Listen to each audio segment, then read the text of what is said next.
On dit que tout ce qui ne tue pas rend plus fort. Peut-être, mais on nous dit pas que tout peut changer.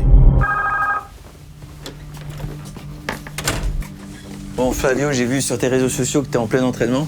Sportif un jour, sportif toujours. Mais plus que ça, t'es un athlète.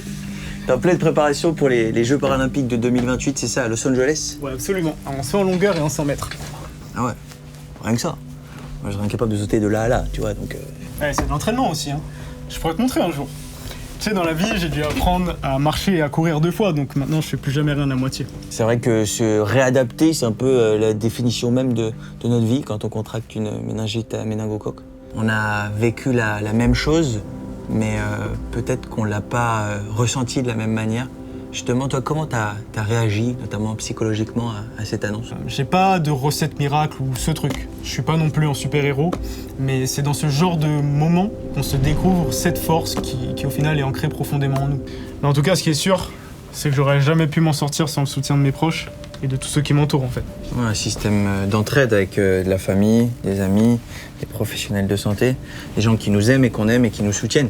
Ouais, je suis d'accord avec toi. Quand un problème de santé nous arrive, ce sont tous les proches qui sont impactés. Oui, c'est ça. Quand quelqu'un est hospitalisé, souvent on se concentre uniquement sur la personne qui est allongée sur lit d'hôpital, alors qu'en réalité, toutes les personnes qui entourent ce lit, elles souffrent aussi, quoi, et tout leur quotidien est chamboulé aussi. On peut dire que c'est un combat collectif qu'on mène ensemble. Mais c'est carrément un combat collectif, ouais. Et d'ailleurs, ça me fait penser, j'ai vu dans ton sac, t'es loin d'être étranger à ce concept. Tu te bats pour cette mission depuis déjà longtemps. Tu as déjà et tu continues de contribuer à ce combat avec la création de ce drapeau. Ce drapeau qui a pour mission et qui a pour but de protéger, de soutenir et de vaincre cette maladie. Il faut qu'on hisse ce drapeau le plus haut possible. Et pas que dans les hôpitaux, hein, mais aussi dans les matchs, les concerts et aussi sur Internet. Non, c'est vrai, c'est aussi pour toutes les personnes qui n'ont pas pu dire au revoir. Ce drapeau, il symbolise leur histoire qui continue d'exister. À bientôt.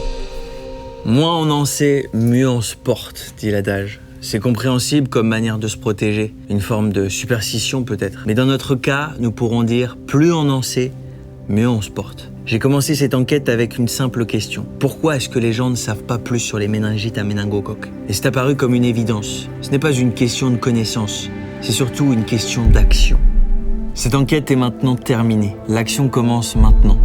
Alors lève le drapeau, tag quelqu'un, partage les signes et les symptômes, protège-toi, informe-toi sur les moyens de prévention et assure-toi que personne d'autre ne reste dans l'ombre. Et surtout, en cas de doute, n'attends pas. Chaque minute compte.